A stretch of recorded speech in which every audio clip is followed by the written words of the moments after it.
Jesus, falando assim, Jesus, sua família lá, tua mãe está te procurando, teus irmãos estão te procurando lá, e Jesus fala assim, olha, a minha mãe e os meus irmãos são esses aqui, ó.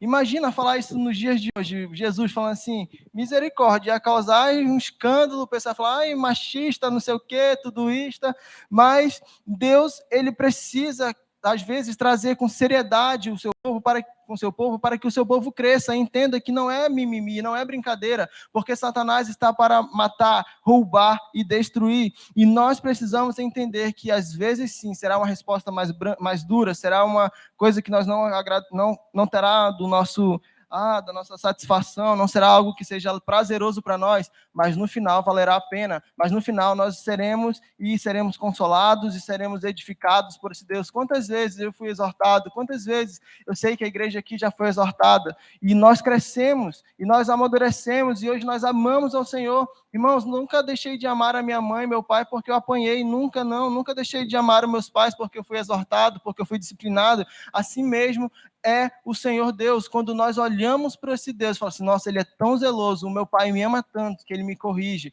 o meu pai, ele me ama tanto que ele quer o melhor para mim, o meu pai, ele me ama tanto que ele trouxe essa palavra mais dura, mas para que eu possa perseverar na sua palavra, para que eu possa perseverar firme, porque ele quer que eu tenha uma veste de salvação, porque ele quer que eu ande na sua presença de forma íntegra e de forma reta. Então, quando nós formos corrigidos pelo Senhor, que nós possamos nos alegrar, porque Ele nos ama, é sinal que Ele nos trata como filhos e não como bastardos, sinal que Ele nos trata como homens e mulheres de Deus, como menina dos seus olhos, como aqueles que Ele quer bem, e não por simples birra, não porque Deus acordou enfesado e quer brigar com alguém, não, porque Ele quer o nosso bem. Então entenda, irmãos, tudo que Deus faz para nossas vidas é visando o nosso bem.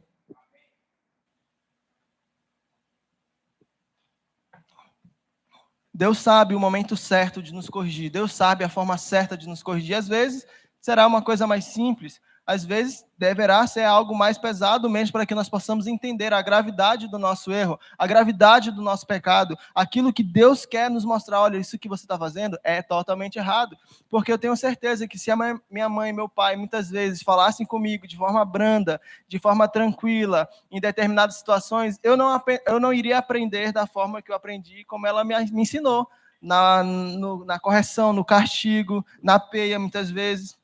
Então, isso é necessário para o seu povo de Deus. Então, quando Deus exorta o seu povo, quando Deus mostra ali algo que não nos agrada, mas é para o nosso bem, é porque Ele tem preparado para a sua igreja. Amém? Quarto ponto, amada igreja do Senhor. Deus nos revela o porvir. Eu acho muito interessante isso, porque Ele sempre nos revela o que está para acontecer. E quando eu era menor, eu tinha muito medo de ler Apocalipse, porque eu achava um livro muito pesado, né? Tipo, destruição, meu Deus, Deus vai destruir tudo. Mas com o passar do tempo, com a minha maturidade que eu fui adquirindo com o tempo, com as pregações, eu vi que o livro de Apocalipse não é um livro pesado, é um livro que a igreja tem que ter prazer em ler, porque ele mostra a realidade do seu povo. Ele não quer mostrar a realidade do que está, quem tá fora da sua igreja. Ele quer mostrar aquilo que a sua igreja viverá, um momento glorioso com Deus, as bodas do Cordeiro, um novo céu, a nova terra, estar com Ele para todos sempre. Então, quando Ele fala na sua palavra, o justo continue a justificar-se, o santo continue a santificar-se, ele está nos incentivando a querer cada vez mais buscar a sua palavra, a não desanimar, mesmo que os problemas, mesmo que as dificuldades, mesmo que as perseguições venham ao encontro, nós não possamos desistir, porque brevemente esse dia chegará e nós teremos um encontro glorioso, e nós ouviremos o som da última trombeta. Então, quando eu leio agora Apocalipse, eu não leio assim, meu Deus, ele vai destruir tudo. Eu leio assim, meu Deus, eu estarei com ele naquele grandioso dia. Meu Deus, olha o que ele tem preparado para nossas vidas. Olha o que ele tem para nossas vidas. Eu acho muito maravilhoso isso, quando Deus mostra o que vai acontecer para nossas vidas, porque como o pastor ministrou recentemente, não significa que assunto de escatologia seja um assunto que vai fazer com que nós sejamos salvos ou não, mas é para que nós sejamos cada vez mais firmados em Deus e ter cada vez mais a convicção de que todas essas coisas que estão acontecendo irão acontecer, e queira o homem ou não queira, e que brevemente a sua igreja estará com ele por todo sempre. Então, quando nós ouvimos as pregações, e Deus tem ministrado muito nesses últimos dias a respeito da sua vinda, a respeito do reset final, do reset global, do último termo do Senhor, nós temos que nos alegrar, porque Deus de fato está voltando, que Deus de fato está vindo, e nós precisamos entender que Ele nos dá tudo aquilo que está sendo ministrado para que nós possamos escolher entre a bênção e a maldição. O que você quer seguir? Será que você quer seguir aquilo que Deus tem para a sua vida, aquilo que Deus planejou, o encontro no céu? Ou será que você quer viver em desobediência? Ou será que você quer continuar negligenciando o ensino, negligenciando a palavra e passar pela grande tribulação e passar pelo milênio como não salvo, como uma pessoa que já não tem mais esperança? Ou você quer passar pelo tribunal final?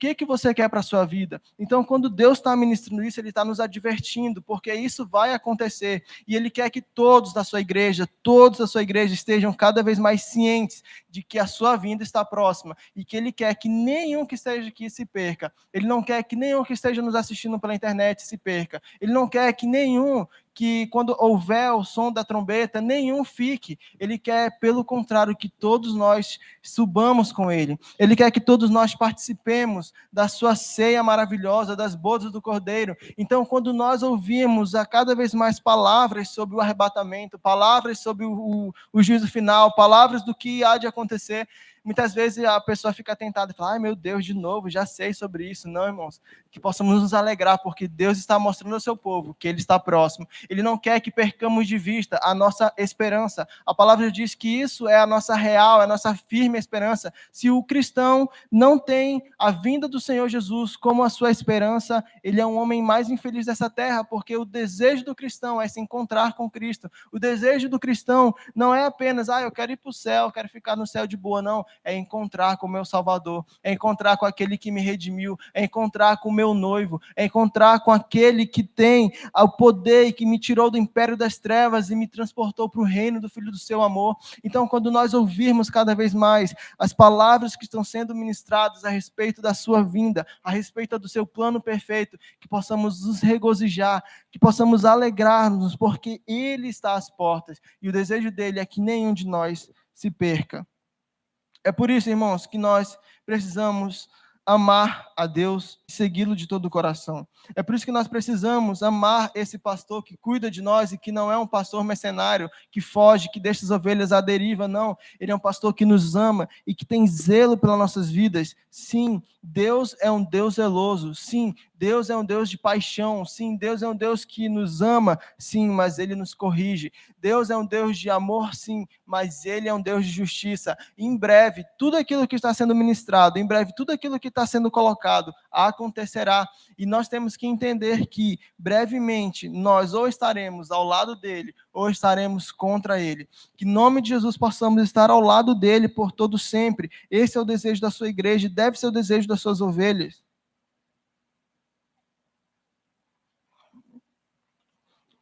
O que nos impede de ver o zelo do Senhor com as nossas vidas? O que nos impede de ver o zelo do Senhor com as nossas vidas? 2 pontos. O primeiro, hoje em dia há muitas distrações.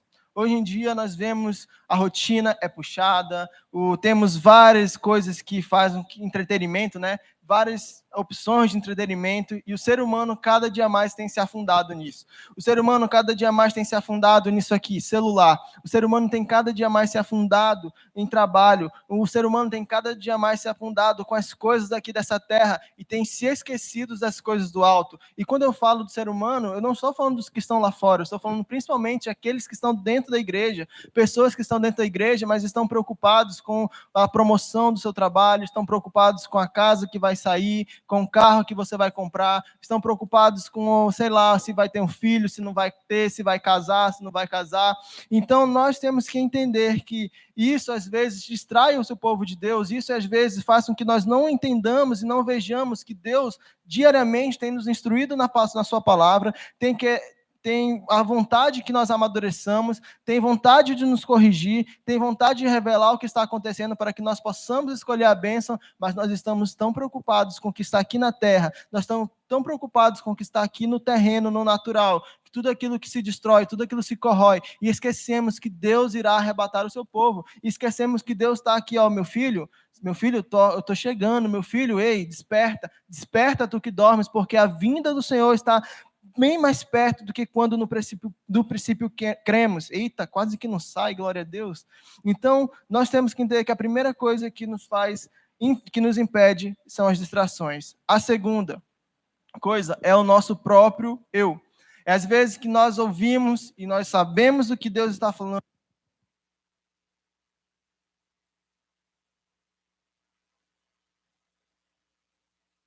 E nós ouvimos aquilo que Deus está ministrando, e nós ouvimos as palavras de exortação, as palavras de direcionamento, nós ouvimos que nós precisamos buscar mais a Deus, nós ouvimos que nós precisamos nos aprofundar mais na sua palavra, mas o nosso eu é muito maior. A gente deixa ele falar assim, não, não precisa disso não. Não, isso aí, a gente faz isso aqui não faz. E nós damos vazão ao que o nosso eu quer. Nós damos vazão ao que o nosso eu deseja. Nós damos vazão ao que a nossa carne quer. E se nós ficarmos dando vazão à nossa carne, nós iremos para o inferno, porque não existe como servir a Deus e servir ao inimigo. Não tem como servir a dois senhores. Não tem como eu falar assim, ah, não, Senhor, aqui eu sou da igreja, aqui eu não sou. Aqui eu faço a tua vontade, aqui eu não faço. Porque isso não é coisa de cristão. A palavra de Deus diz que ou aquele que é amigo de Deus é inimigo do mundo, aquilo que é inimigo do mundo é amigo de Deus. Não tem como ser o meio termo. O meio termo é do capeta. Se você acha que está no meio termo, né, o crente Raimundo, se você for o crente Raimundo, você é do inimigo. Aleluia. O ministério de louvor já pode subir. Uma palavra breve. Uma palavra breve.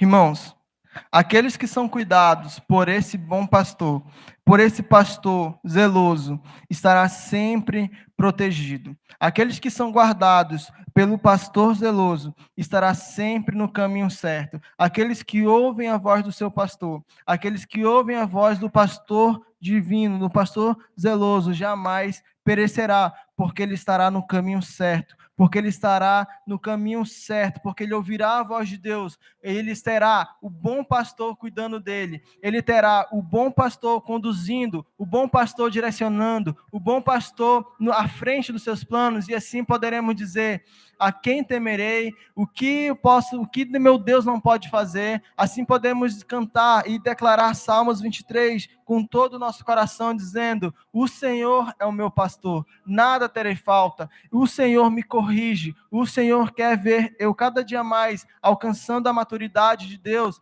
Ele quer cada dia mais que eu esteja próximo da sua palavra, Ele quer cada dia mais que eu esteja próximo de obedecer a Ele, de viver aquilo que Ele tem para nossas vidas. Ele quer que cada dia mais eu seja cheio do Espírito Santo para enfrentar as batalhas espirituais, para enfrentar aquilo que o inimigo diariamente nos impede, tenta nos impedir, na verdade, de realizarmos para a honra e glória de Deus, para que possamos cada dia mais, irmãos, refletirmos a glória de Deus nessa terra. Nós precisamos cada vez mais entender que o zelo do Senhor é para que a igreja não se perca, e que Deus tem um zelo por cada um de nós aqui, e Ele deseja que todos nós cheguemos à salvação, que todos nós sejamos salvos, e que todos nós naquele grande, glorioso dia, estejamos com Ele e falamos assim para Ele: ó Senhor, valeu a pena cada sofrimento, valeu a pena cada luta, valeu a pena cada perseguição, valeu a pena tudo, Senhor, porque hoje estou aqui. E a palavra de Deus diz que Ele enxugará a lágrima dos nossos olhos, Ele enxugará a lágrima dos olhos da sua igreja, Ele nos preparará, irmãos. Ó, maravilhoso Deus, como não adorarmos esse Deus, como não cultuarmos esse Deus sabendo que Ele nos ama, não sendo nós não merecedores, sendo nós muitas vezes ingratos, mas Ele nos ama, o seu zelo nos consome, e é por isso que a sua igreja ama, por isso que a sua igreja, quando entende o zelo desse Deus maravilhoso, só tem uma coisa a dizer: Senhor, Tu és santo. Existe um louvor que diz: Senhor, Tu és santo, Tu és grande, Tu és maravilhoso. O que eu posso dizer dos Teus benefícios feitos a mim? Não tenho nada para declarar. A única coisa que eu consigo dizer é aleluia, é aleluia, é aleluia. Que possamos, em nome do Senhor Jesus, a partir de hoje, cada vez mais declarar com todo o nosso coração: aleluia, Deus. Tu és santo, Tu és um Deus zeloso, Tu és um Deus fiel que me ama e que quer que eu esteja contigo naquele grande e glorioso dia. Em nome de Jesus te louvamos, Senhor Deus. Muito obrigado, Senhor, pelo seu zelo que é maravilhoso. Muito obrigado, Deus, pelo seu zelo, Pai, que façam que cada vez mais adoremos e nos prostremos diante de Ti, sabendo que não há nada que possamos fazer, que não há nada que possamos dizer, que não há nada que possamos declarar, Senhor, que ultrapasse, Deus, aquilo que Tu fizeste por nós, aquilo que Tu fazes por nós. Por isso nós temos um coração grato e queremos retribuir a Ti, Deus, dando a honra, dando glória, dando louvor, Pai, e vivendo com todo o nosso coração, com toda a nossa alma e com todo o nosso entendimento, para refletir a Tua glória, Deus, em nome de Jesus. Amém. Louvado